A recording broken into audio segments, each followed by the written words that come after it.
Welcome to MBA Monday on the Exarebus channel. I'm Colleen, the owner of Exarebus Logistics. So today I want to talk a little bit about the classification between an employee and a 1099 contractor and why it's important to know the difference. But before we go any further, please like and subscribe below because all money earned from this channel will go to help homeless veterans get their CDL license. Now, back to our topic on a W-2 employee versus a 1099 contractor. Well, why is this important, first of all, to know the difference? Well, if you are hiring people to work for you, you don't want to misclassify your employees, because if you do, the IRS is going to come down on you. Your employees can file a lawsuit against you, and it's just going to be more expensive in the long run for you. If you are working for somebody, it's important for you to know your rights as well and what you should be expected to do or not do versus how you are classified as an employee.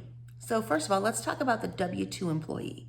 That's somebody who at the end of the year is going to get a W-2, and on it is going to have their wages, the payroll taxes that have been paid, both what the employee pays and also what the employer pays.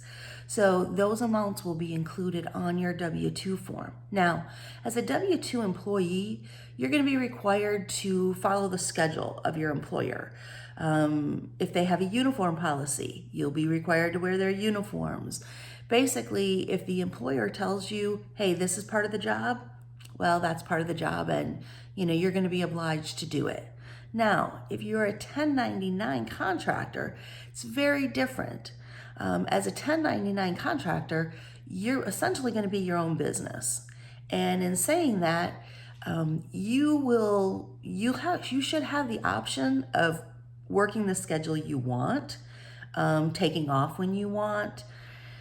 Now, the problem with this is that you have to be careful is that if you are a 1099 contractor, not an employee, but a contractor, you'll need to be paying your own taxes. That's payroll taxes, your federal and state income taxes, Social Security. It includes all of that. So make sure that either you're setting that money aside and paying it in quarterly, or you are not going to get caught at the end of the year owing a huge amount of taxes because you haven't been paying all year long.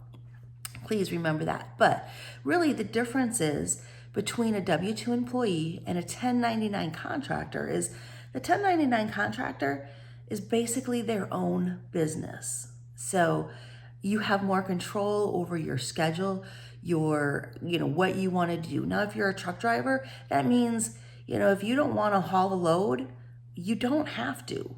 You don't have to go where you don't want to, but it also means that you're going to be responsible for a lot more. You're going to be responsible for filing your own IFTA, your state permits for states that are not covered under IFTA. And that would be like Oregon, New York, Kentucky, and New Mexico. Now I'm going to have another session, another episode talking about these permits because it's important to make sure that you're filing them on time. You don't have any fines against you for late filing. So again, this topic is about classifying employees and not employees and knowing your responsibilities. If you guys have questions about this, please leave them below and I will get to them as soon as possible.